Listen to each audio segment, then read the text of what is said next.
ప్రియులరా, బాగున్నారా? దేవుని వాక్యాన్ని క్రమంగా చదువుచున్నారా? ప్రార్థించుచున్నారా? నేటి ధ్యాన వాక్యము యెహోషువ గ్రంథం 3వ అధ్యాయము 7వ వచనం. చివరి మాట, నేడు వారి కనుల ఎదుట నిన్ను గొప్ప చేయ మొదలుపెట్టెదను. దేవుడు తన దాసుడైనటువంటి యెహోషువతో చెబుతున్న వాగ్దానపూరితమైనటువంటి మాటలు ఇవి. పైన ఆయన, నేను మోషేకు తోడయున్నట్లు నీకును తోడయుండు, ఇశ్రాయేలులందరూ ఎరుగునట్లు నేడు వారి కనుల ఎదుట నిన్ను గొప్ప చేయ మొదలుపెట్టెదను అని అంటున్నారు. యెహోషువ మోషే యొక్క పరిచారకుడైన మనుష్యుడు. మోషే చేతులకు నీళ్లు పోసేటువంటి వాడు. ఈ పరిచారకుడిని దేవుడు ఆశీర్వదించి మోషేతో అన్నాడు, నమ్మకమైన నీ పరిచారకుడైన నూను కుమారుడైనటువంటి యెహోషువను నీ తర్వాత ఇశ్రాయేలులకు నాయకునిగా చేయము. యెహోషువ ప్రజలను వాగ్దాన భూమిలోనికి నడిపించును అని చెప్పాడు. ప్రజలు ఇప్పటి వరకు ఒక పరిచారకునిగా అతను చూసినారు. ఆ పరిచారకుడు తమకు నాయకుడుగా అయినప్పుడు ఆ పరిచారకుని వారు గనపరచగలరా? ఆ పరిచారకుణ్ణి వారు చిన్న చూపు చూసేటువంటి అవకాశము ఉన్నది.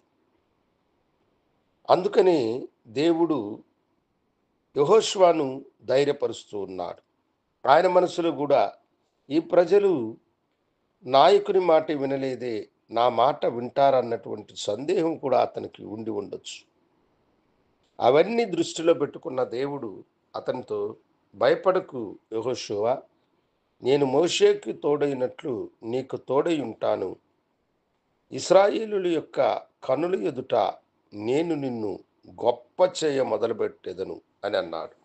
అవును దేవుని బిడ్డలారా, మీరు దీనస్థితిలో ఉన్నా, ఒకవేళ మిమ్మలను హింసించే వారి మధ్య మీరు ఉన్నా, మీకంటే గొప్పవారి మధ్య మీరు ఉన్నా, దేవుడు ఈ దినము మీకు ఇచ్చేటువంటి వాగ్దానము ఇదే.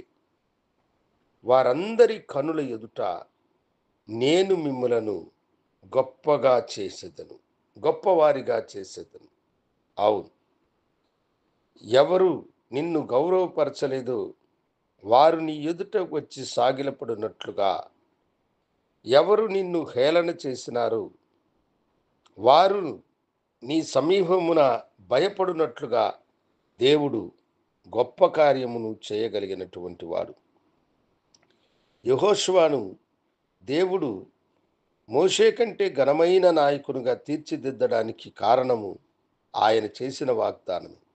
అందుకనే యుద్ధము తీవ్రముగా జరిగేటప్పుడు ఆయన సూర్యుని వైపు చూసి, సూర్యుడా నీవు నిలబడు అంటే సూర్యుడు నిలబడ్డాడు, చంద్రుడా నీవు నిలబడు అంటే చంద్రుడు నిలబడిపోయినాడని దేవుని వాక్యములో మనం చూస్తూ ఉన్నాం. అంతేకాదు, అక్కడ రాయబడిన మాట ఏమిటంటే, ఒక మనుషుని యొక్క మాట దేవుడు విన్నటువంటి ఆ దినము వంటి ఒక దినము లేదని.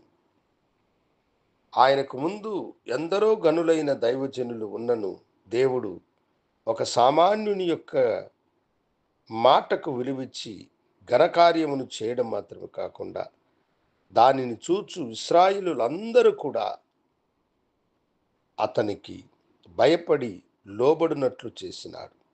అవును, మనుషుల కనుల ఎదుట నిన్ను గొప్ప చేసే దేవుడు నీకు సహాయకుడు. ఎవరు నిన్ను హీనపరుస్తున్నారు, అయ్యో వీరి మధ్య నేను ఉంటున్నానే, నాకు విలువ లేదని అనుకుంటున్నావా? దేవుడు అంటున్నాడు, వారి కనుల ఎదుట నిన్ను గొప్పవానిగా చేసేదనని. ఆయన మాటను విశ్వసించి మీ జీవితంలో ముందుకు కొనసాగినప్పుడు దేవుని దీవెనలను మీరు పొందుకుంటారు. ప్రార్థించుకుందాం. గనుడా, నీ బిడలను వారి మధ్య ఉన్న వారందరి కనుల ఎదుట గొప్పవారిగా చేసి ఆశీర్వదించమని యేసునామం అడిగి వేడుకొంచున్నాము తండ్రి. ఆమెన్.